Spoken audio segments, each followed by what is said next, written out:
So thanks very much for that. That's very nice of you to have me and Bob and team another year for us to be with you for, and I think this summit and the agenda, and in fact Maurice's previous presentation, I think illustrates the big issues and challenges to make the jumps and the changes in not just completions and culture change in online and blended learning, but the wider challenges. I think that the topic of today, I'm going to try to cover at a couple of levels, because I know that excuse me, we know, and I'll just say right up front that TAFE is very pleased to be a major provider of electricians and electrical competencies of the skills, different packages in Australia. But we're not the only ones, and there's, as we know over the last week, it's quite an unstable climate we have in government, federal and state. The funding rugs can be there and they can be moved next day. And I go back to a time when I was in the early days of my joining the TDA group, and I think that the issues that face for instance, the ISCs isn't really no different, and that is that I think that it's absolutely critical, and it's something I learned certainly from working in times of like Pioneer Concrete, a brand that's no more, Coca-Cola Amatil, that is a very big brand in the region today, that you have to have confidence in your brand and what you do. And if you don't have confidence to stand behind that, it can be tricky. And I guess we took the view that in the TAFE world, that I said to our many directors that we need to be proud of what we do, but not too proud to change. The people who don't change become dinosaurs very quickly. And in another 10 years they can hardly remember, actually, so what was that all about? I do think that the performance and pressures topic of today is incredibly relevant. So I thought I'd bring a couple of ideas to the table, give you some feedback. I went to 12 of our leading trade school heads in advance of today to try to get their feedback. And I don't think a lot of what I'll say will be terribly surprising to you, but I'm trying to cover a bit of a snapshot of the electrical apprentices. Wrapped up in that is a bit of general stuff as well, that a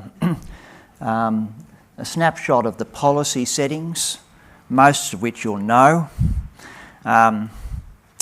There will be something about some challenges, but I definitely am a glass more than half full person, and I do think that there's a great deal that we should be proud of in what we've done and achieved, and we can leverage even more.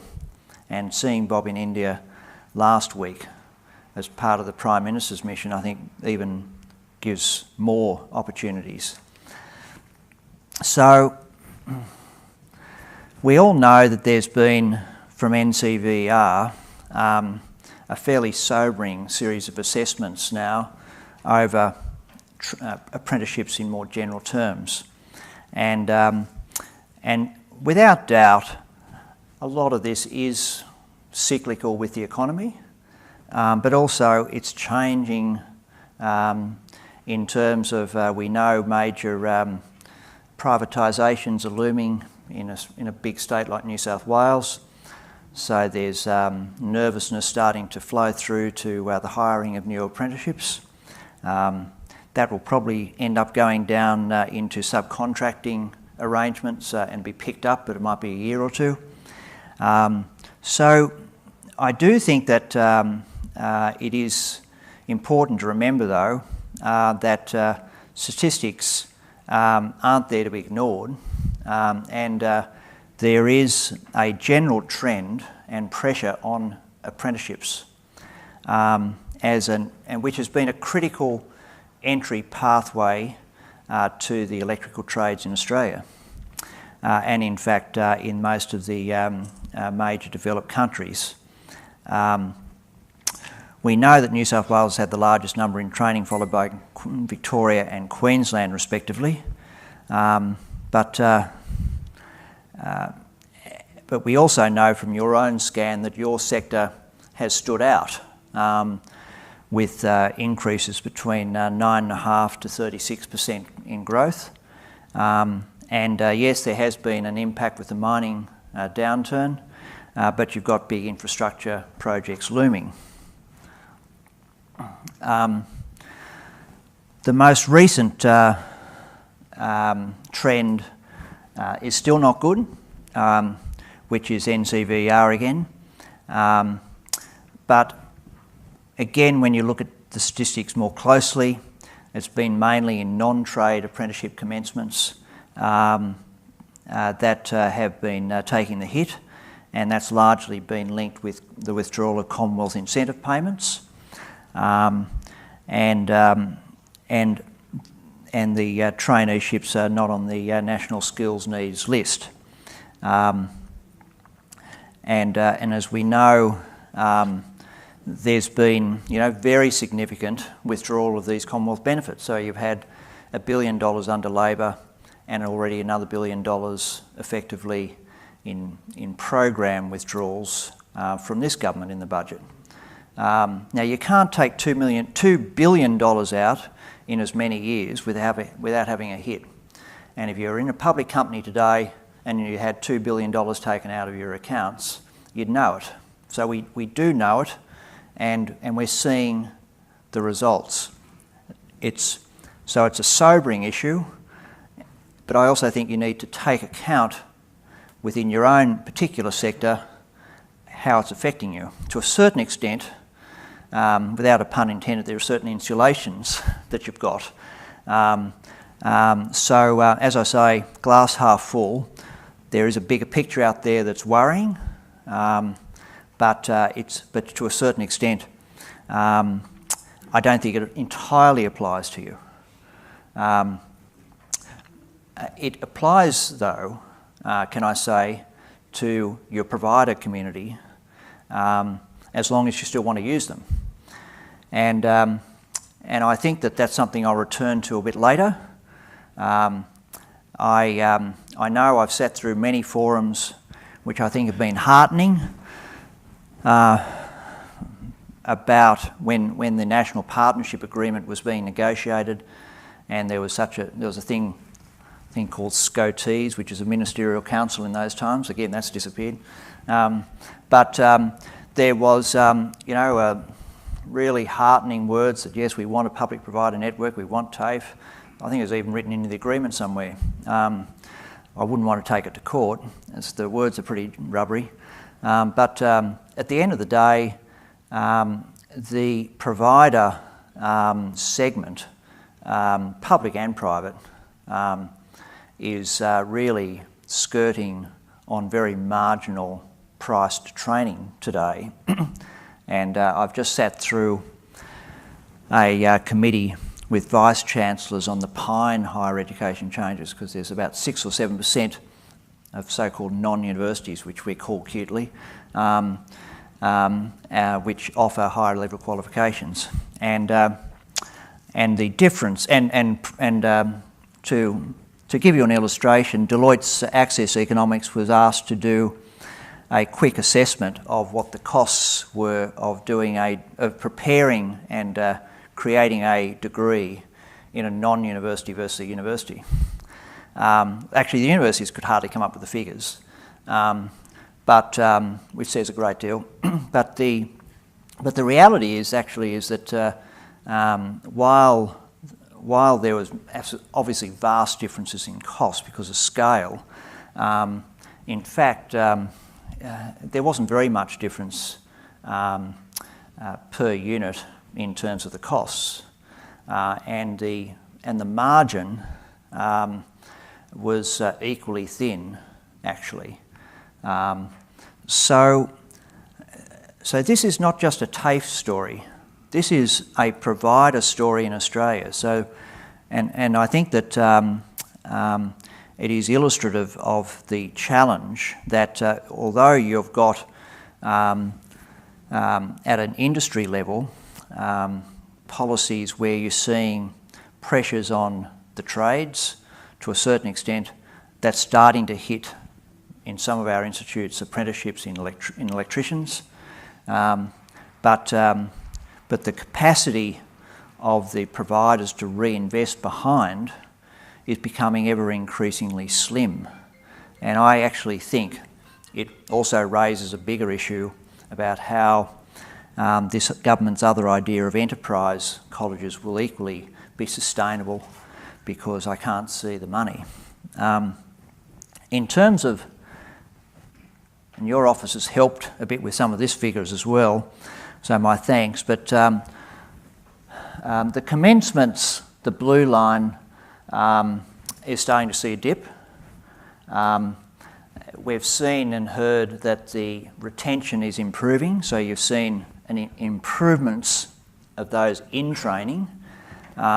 So you're doing a bit of a Houdini, which is very pleasing, and without a doubt, you know, the mentoring and the various projects that we know you've been starting to roll out are obviously having an effect. I think it's early days, and we're seeing, you know, with new opportunities with refrigeration and gas and other areas, that you know, there is a future. But we do know equally it's a very dynamic industry.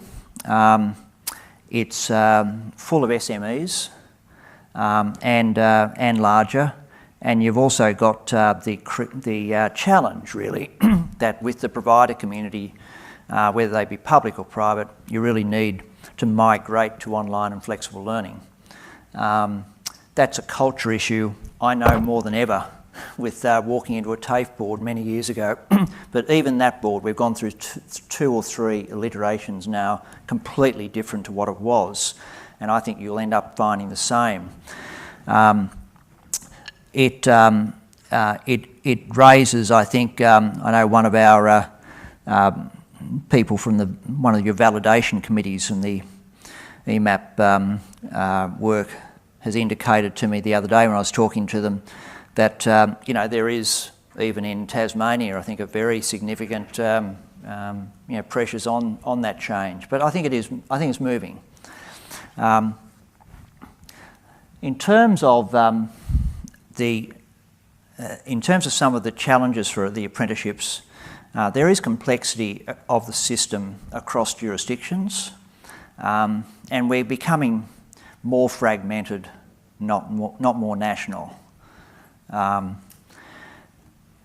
The low completion rates, I think it is incumbent on particularly a very successful sector group like this to be more vocal, perhaps, in terms of how different you are. Because you are showing a difference, because the low completion rates are quite significant in some other areas. I think that it's generally acknowledged by teaching staff, industry representatives and others that you are also, within knowledge level, really top of the trades, and that does require its own response, and if you like, I can call it a challenge.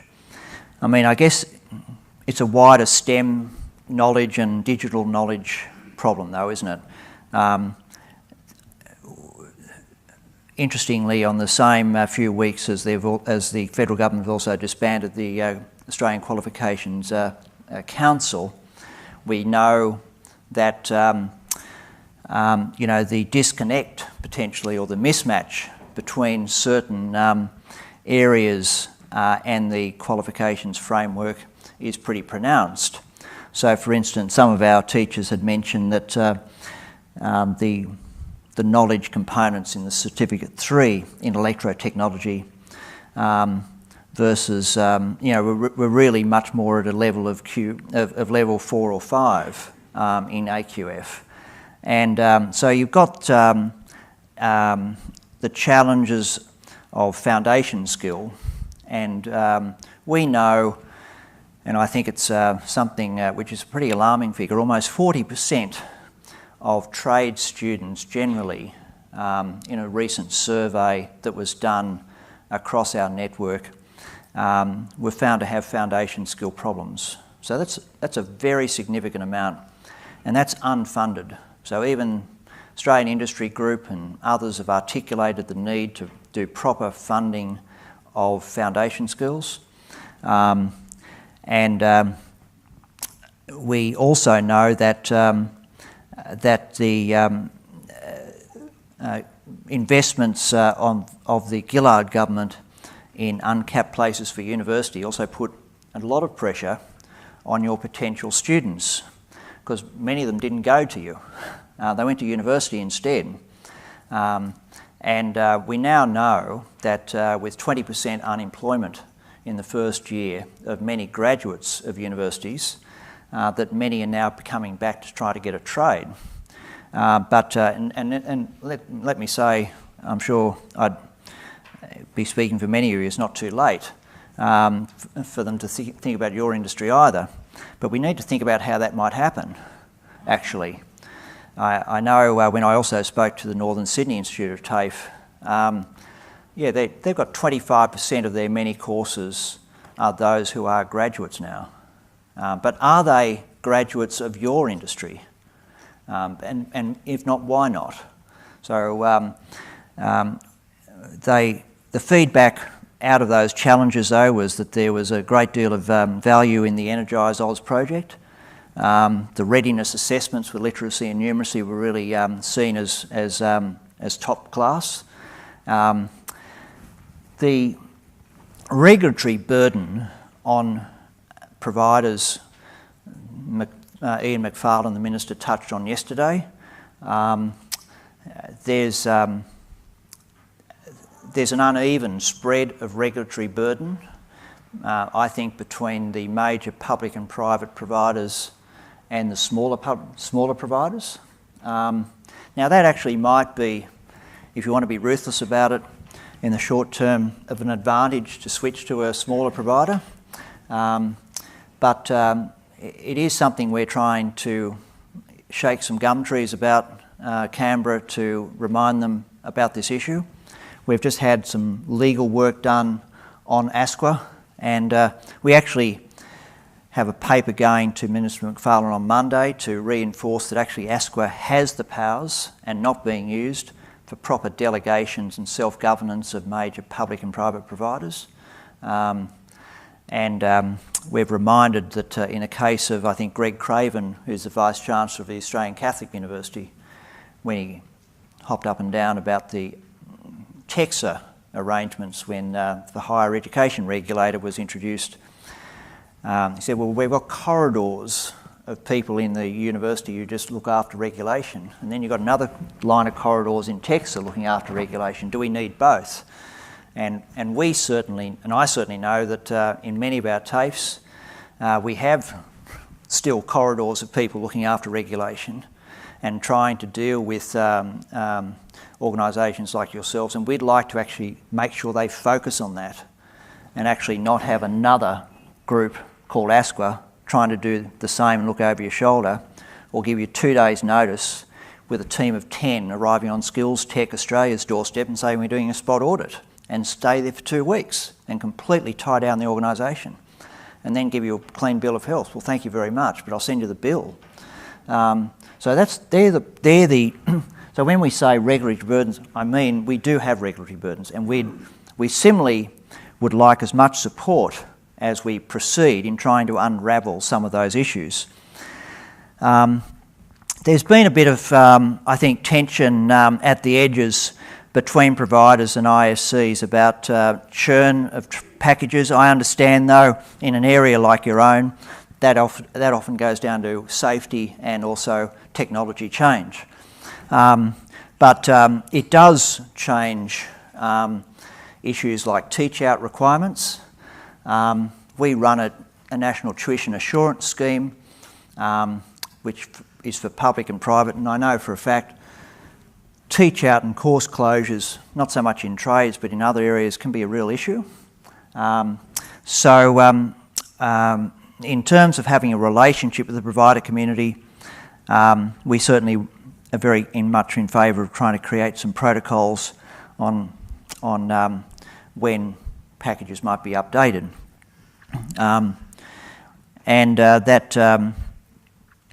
I think the other issue that we mentioned there, which I won't repeat because of time, is that recruiting skilled teachers is an area that I would like to come back to near the end. I actually do think that we need to rethink the type of people we approach to be teachers in this area, and is it truly the case that we're reaching out enough for new and younger people to go into teaching?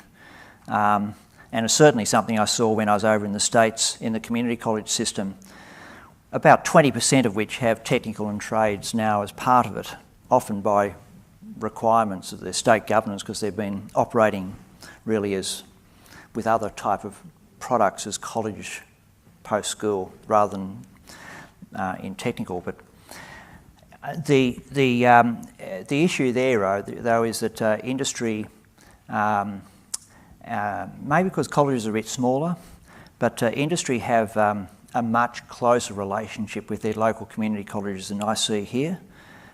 Maybe 20 or 30 years ago, between local industry and the TAFEs, there was a closer relationship, but I think that relationship's to a certain extent been lost, and there's been a lack, and you know, we've got fast-moving, and everyone's trying to make ends meet, but trying to get the confidence of people in industry to go back and do some what they call over in the States adjunct teaching and still be paid for it is something I think we should revisit. I also know that when we talked with some of the 12, some were our fairly remote regional areas, and I also talked to the TAFE Western New South Wales, and where they've got thin markets, they've found a solution. I think they've been doing a thing called Acadia College with Newcrest Mining in terms of cottage type training, and it's a bit of a mobile unit. So we have, I know some of our people saying we've got a lot of problems. Everyone's got problems, but I think there are quite a lot of work and goodwill in trying to make it work. So in terms of policy snapshot, I'll be pretty quick because I know you are probably much more on top of policy in your area than me. But the pronouncements that there is a dedication to growing apprenticeships, which was in the budget papers as one of the 3 priorities, I think is heartening. Now, how's that going to happen is the $64 million question, or maybe the $434 million question. So that was the amount of money set aside for the Industry Skills Fund or something thereabouts. I think some of that's already just disappeared the other day, so you have to be quick. But interestingly, in the priority industries of the Industry Skills Funds, none of them were actually the apprenticeships. So talking of Houdinis, I must say it was quite interesting that from the budget papers, which is actually a bill that goes through to create the funds, even though apprenticeships were noted as one of the 3 priorities, I can't still see new money going into apprenticeships. So, oops, I did something bad there. No, here we go. So in terms of where is growth, or where are we looking for growth, I think that you've hit it on the head, and that is we have to start to look at what we've got to start with. So it's a bit like any business. It's easier to improve what you've got than to go out and get something new, and it's certainly a bit cheaper. So intensifying the work on current apprenticeships, I think, is incredibly important, and we support that, and we want to, I think, work with you more and more in that process, which really then brings us into, and I sort of won't run on that because this is the other $1 billion that came out in various programs, but which is there if you want it. But I guess we wanted to indicate that from a collaborative partnership point of view, we do think it's going to be really important that that combined with a much more focused approach to pathways and relationships with apprentices themselves will be incredibly important. And I also believe international opportunities need to be hand in hand with that.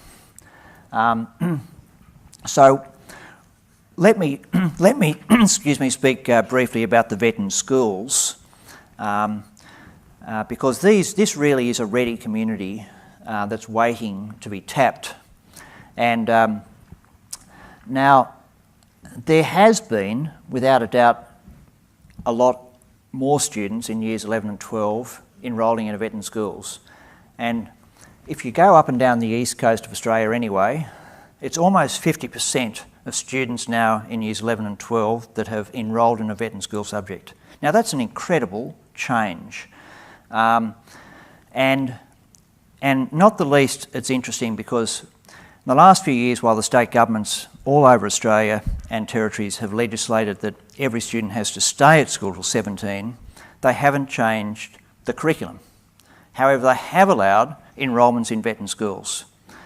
So I do think, and we were involved some years ago in doing a report with the Australian College of Educators about what were the successful ingredients of a vet and school college, whether it be a TAFE or a not TAFE.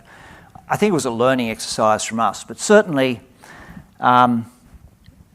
we do understand exactly why it's difficult for employers with school students, but we all value, we all value apprenticeships and traineeships, and even though there's still a bit of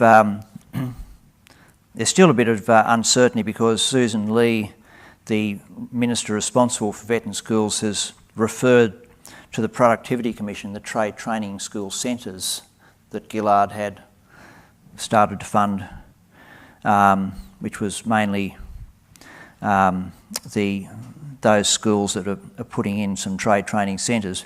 Largely, though, we're seeing still that TAFE, either directly or indirectly, is contracted for vet and schools to the extent of 60 or 70%.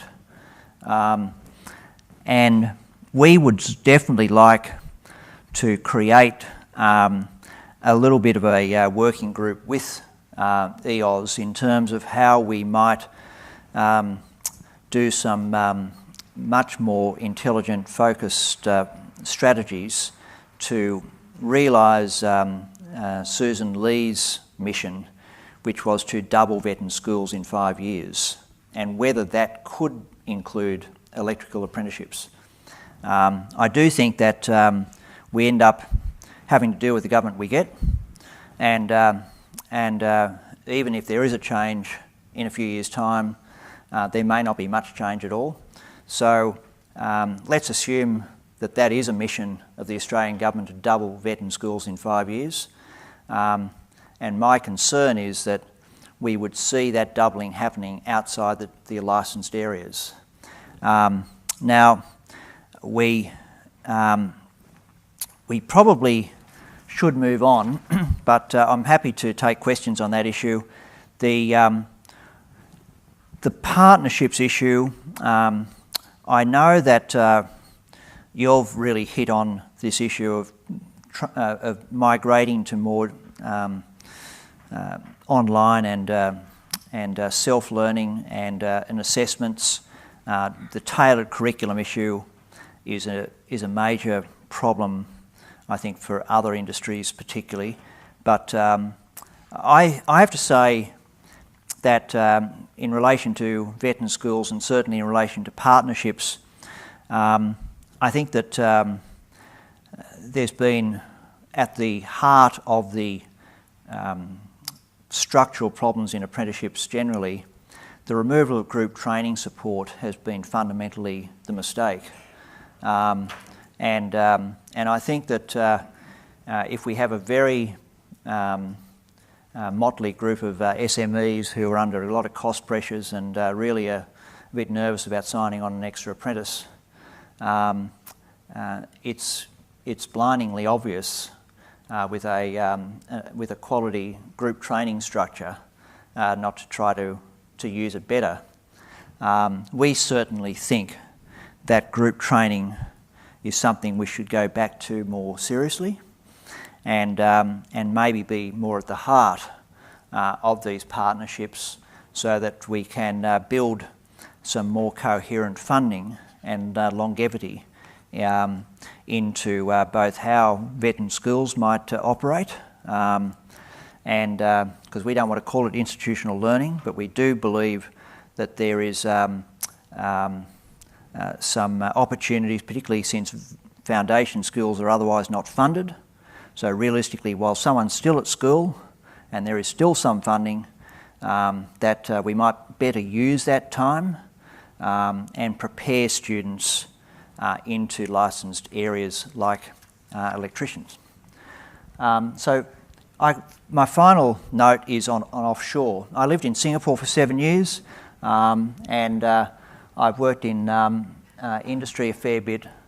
I have to say it shocked me when I came to TAFE at that time how limited was their application in international, when most of our region didn't have developed technical college systems. It's something that we have tried to put a bit of evidence behind. So I had Austrade support a report that we've just completed to look at actually what TAFE relationships were there offshore. And I mention this because I do think that as a partner in industry, it would be very nice to be able to work together with you in some of these partnerships. Again, it's the old marketing story. Let's use the market we've got rather than trying to find a new one. So quite a lot of Victorian TAFEs, but not just Victorian TAFEs, got involved with this 10 years ago with the change of governance down in Victoria, which was Jeff Kennett's sort of last foray. And then now we all have all the TAFEs out of the State Departments of Education and Training. They all have their own governance. There's quite a lot of international work. The China relationship has been the strongest, not surprisingly, because there's been an 8-year mentoring agreement between the China colleges and polytechnics and the TAFEs. And we now, under my role, we've now extended those mentorings to 5 countries. So we have mentoring agreements between the leadership of the Australian TAFEs and the China system. We signed up Indonesia last year.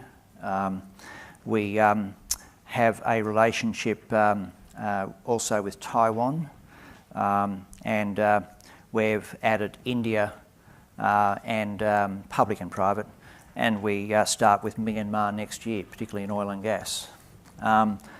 So we've got effectively a cohort that's workable and I think profitable, but we need better product. Let me just sort of do a case study of the major market, which is China. So the interviews conducted with college principals, and these were mainly in China themselves, revealed their priorities. So it's not our priorities, this is their priorities. They want curriculum development as number one issue. They want more funding models on how to partner. They want student and staff exchanges. They're really a bit frustrated that we just talk about students. They want staff exchanges as well. Improving the quality of colleges inside. So Chinese government have made on a par their investment with universities as well as school colleges. And you go up and you look at some of these polytechnics and they're absolutely beautiful. Not much inside, there's beautiful colleges. So it is a massive opportunity with our partnerships to be able to put in some support. The principals are wanting improvement in the students' employment prospects. They already outrank China university graduates, and they want internationalisation.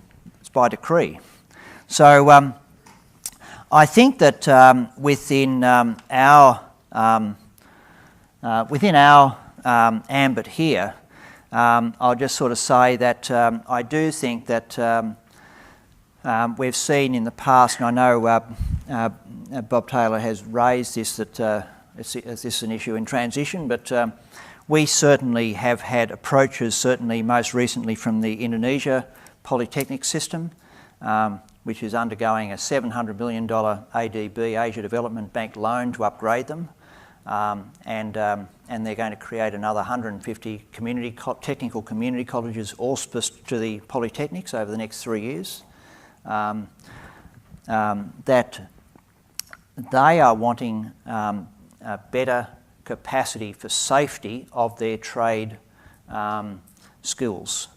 And a story that I think the head of ANZ Bank told me from Jakarta, she said, we have fine graduates from finance and others who staff our banks, but to try to open the door, turn on the lights and have the loo work out the back and a road out the front is our challenge. And we have a network of 700 branches. So the polytechnics are saying to us, Arche want a building academy. And so it goes. So I believe strongly that the Australian brand of training is very strong. We have our problems domestically, and no doubt they'll be sorted.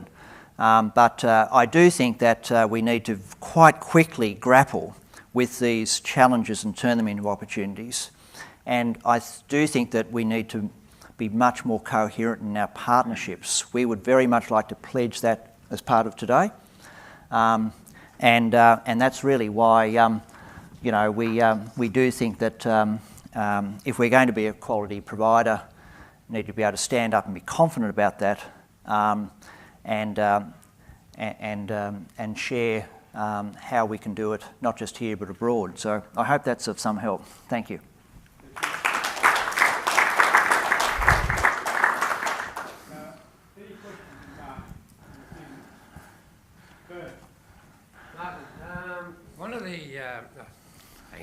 One of the success stories, I think, with the MAPS program is, in terms of completion rates, is the pre-testing, the pre-assessment. So we have people going into the program that have all the wherewithal to do that particular program.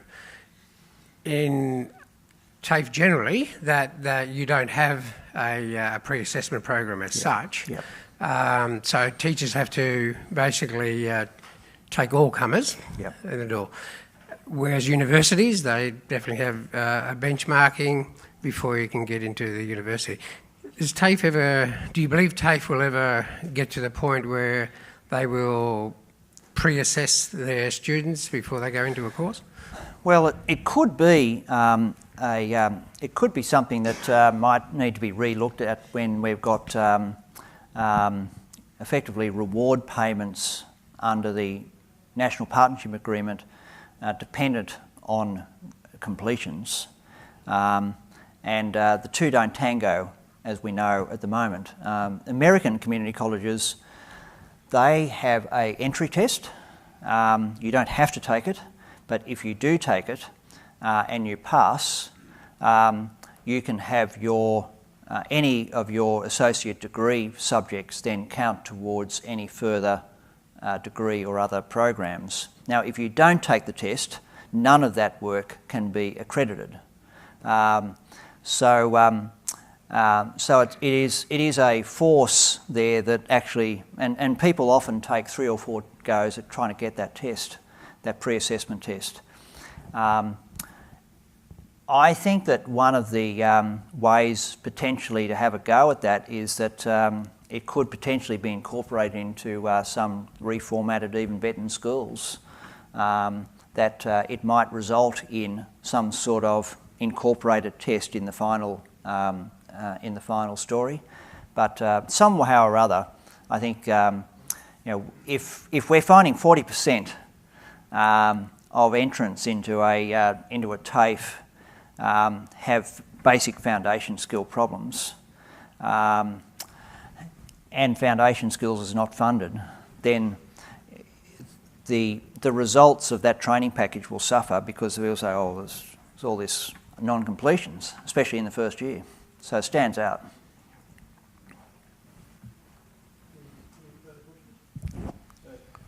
I know you mentioned the technical colleges in high schools, and we've had a situation where you've had John Hard's technical colleges, and then we had Kevin Rudd's and Julie Gillart's towards the end. I mean, I can recall in Tassie, when I was working down there, they established one in Burnie, one in Launceston. I mean, these were brilliant buildings, but there was no recurrent funding. Yeah. And the question I asked the CEO at the time was, how long do you think this is going to go for? Because once they turn the tap off, how are you going to generate enough income to run these technical colleges? And they fell over. Yeah. And I know there's some in Victoria fell over, and they were handed back, I think, to TAFE colleges and so on. Yeah. So I've got a concern, again, as you said earlier, you can build a nice shiny building, but you've got to make it work in the long term. So I think it's a real problem with funding. Yep. Going forward. It is, Norris, and I think that the caution that both public and private this time would look at is that if the government is looking at to revamp Australian technical colleges and maybe trying to, dare I say, spin the line that stopping funding to ISCs is a grand opportunity for an enterprise college. But I mean, at the end of the day, of the 23 ATCs that were established, I think 17 had to have subcontracting arrangements with TAFE to support them. But I think of those, 2 survived. It is tricky without a funding flow. I think Nick Greiner today was quoted also in the Financial Review, but was only back on page 10, talking about sort of shambles of state funding. He's concerned that the Federalism White Paper is actually being written inside the offices of the PM&C, and it's hardly sort of an approach to give confidence to a new federalism. So as long as this standoff keeps happening in skills of federal not trusting the states, and we know from all the research that university and skills funding has outpaced skills funding 2 to 1 in 10 years. So it's not a matter of federal or state, it's just that the sector itself is not attracting, and there's been an exit, effectively, of funding federal and state out of skills.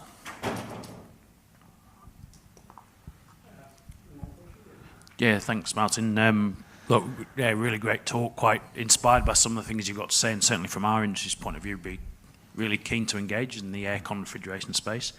Just reflecting on some of the things we've been looking at from a social capital side of things, so and it'd be interested in your thoughts about the Australia versus your American experience.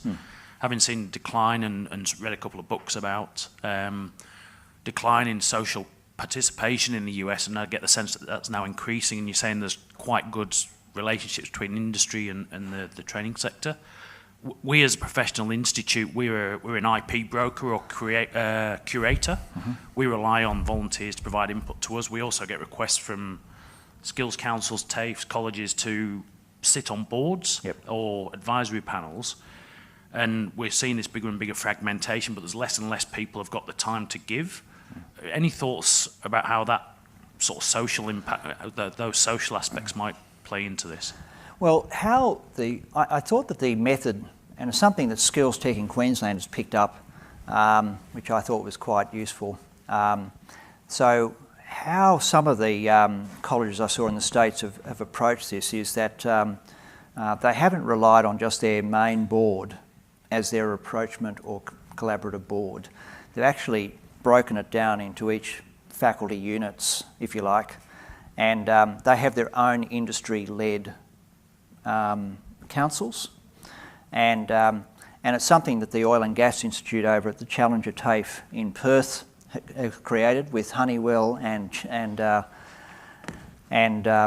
with Chevron Oil and some others. So they have their own Oil and Gas Institute board, and I don't see why this can't happen in your area. You know, that there may be, so rather than trying to see it as just as an occasional engagement, and particularly with the difficulties in wanting to make sure that you get maximum retentions and so on, and recruitment exercises. So in the States, I thought it was pretty effective, and it's a way of sort of getting a little bit more feedback of what's going wrong as well at an earlier stage than letting it go further down the track. Thank you. Cheers.